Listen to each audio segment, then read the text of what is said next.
우선 그 전부터 그 경기 안산 녹색 구매지원센터 또 그 시민연대의 이야기들 또 좋은 활동을 하고 계시다는 것은 익히 알고 있습니다. 예. 근데 한 가지 좀 우려되는 것은 물론 그 전에도 이제 안산시 내에서만의 활동이 아니라 경기도 전체로 활동을 하셨지만 본 올해 예산만 보더라도 교육이라든지 홍보에 좀 많이 집중되어 있습니다. 예. 근데 아무래도 공간이 안산에 있다 보니까 이 경기도 다른 지역의 도민들의 참여가 좀 어려울 수도 있다라고 생각이 드는데요. 바꿔 말해서 이 안산이라는 단어가 들어가고 그리고 예산에 있어서도 안산시의 비중이 35%일 때는 가능하지만 지금처럼 이제 기초단체는 예산도 없고 이제 경기도가 그 예산을 다 함에 있어서 더 많은 도민들이 참여할 수 있는 계획이 필요할 것 같은데 그에 대한 대안은 있으신가요? 예. 이 부분에 대해서는 뭐 안산시에서 국토비 교부를 받아주게 해왔는데 말씀하신 대로 이게 안산시에 국한된 게 아니라 경기도 전체의 것이기 때문에 이 부분에 대해서는 그 도 전체로 이제 확대하는 게 원래 맞았고요. 근데 이제 국비 내시가 이제 줄어드니까 더 이상 좀 재정적으로 좀 유지하기도 어렵고 그렇게 해서 좀 들어온 상황인데 그 도로 넘어와가지고 저희가 공모를 하게 되면 그 인원도 효율적으로 좀 배분을 하고 그렇게 해서 적정한 예산화해서 저희가 할 수 있도록 그렇게 해나가려고 합니다. 근데 예산의 변동을 보면은 23년도에 비해서 국비 예산이 줄어들어서 예. 그러니까 기존에 2억 정도 예산에서 이제 8천만 원, 8,800만 원 수준으로 이제 줄어들었는데요. 예, 많이 들었습니다. 이거는 전체 국비가 줄어서 총 사업량은 줄어들었지만 이것과 함께 올해 아예 시군비가 없어지는 것은 또 어떤 이유 때문인 거죠? 그러니까 국비가 줄어들어서 총 사업량이 줄었다는 건 이해하는데 예. 그럼에도 불구하고 작년에도 이제 시군비를 가지고 이제 사업을 진행했었는데 예, 예. 올해 그 시군비가 없어져야 되는 이유가 있으신 건가요? 그 부분에 대해서는 뭐 협의한 장은수상 과장이 답변하도록 하겠습니다. 양해를 해주시면. 예, 과장님이 답변하세요. 자원순환과장 서진석입니다. 작년까지는 의원님께서 말씀하신 대로 안산시에서 참여를 해서 예산을 갖다가 편성을 했는데요.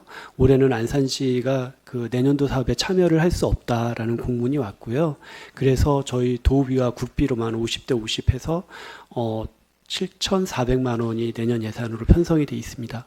그러면 두 가지 어떤 사실관계가 있는 거네요. 하나는 국비가 줄어들었다라는 것, 그리고 안산시에서 재정의 어려움으로 더 이상은 운영이 어렵다라는. 네. 그러면 우선 이 국비가 줄어들면서 2억 정도의 예산에서 8,800만 원, 그리고 올해는 7,400까지 줄어들었는데 내년에 7,400입니다. 네. 그러면은 기존에 하던 활동들을 유지할 수 있는 수준인가요? 거의 70% 아니 60% 70% 가까이 줄어든 건데. 기존에 인건비해서 4명분이 있었는데요. 상근 인력으로 해서 1명으로 줄이고 비상근 인력을 더 많이 해서 교육을 늘리려고 하는 겁니다. 그러니까 결국에는 그 사업 양도 줄어들고 인원도 축소한다는 말씀이신 거죠. 예, 그렇습니다. 그래도 일정 부분 어떤 그 안정적으로 운영하기 위한 인력도 있을 거고 또 사업량도 있을 텐데 그러면 현재 환경부에서 판단하기에는 그 7천만 원 수준이 적합하다고 보시는 건가요? 현재 예산으로는 적합하다고 보고 있고요. 올해 같은 경우는 직접 사업비가 1,100만 원이었는데 내년에는 인건비를 줄이는 대신 직접 사업비를 더 많이 늘려서 3,000으로 계획을 잡고 있습니다. 네.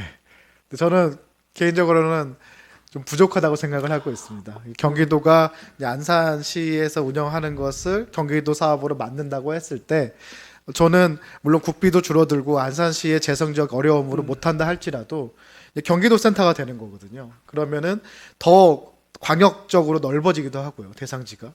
더 많은 도민들한테 의미 있는 역할을 하기 위해서는 그만큼의 또 예산 확보도 필요하다고 생각합니다. 담당 환경국에서 이 부분을 좀 고려해서 또 예산과 또 사업 양을 좀 결정해 주시기 부탁드리겠습니다. 예, 이 부분은 좀 그 안산시의 그 입장에서 환경 변화가 일어나서 저희가 그 사업을 재구성하는 것이기 때문에요. 인원을 줄이고 사업비는 좀 늘렸지만 이 인원이 이 사업을 하는데 적정한가는 걸 운영을 해보고 저희가 만약 이게 비효율적이거나 투자 대비 효과가 좀 나지 않는 방식이다라고 하면 재검토를 해보겠습니다. 네, 예. 알겠습니다. 예, 이상입니다.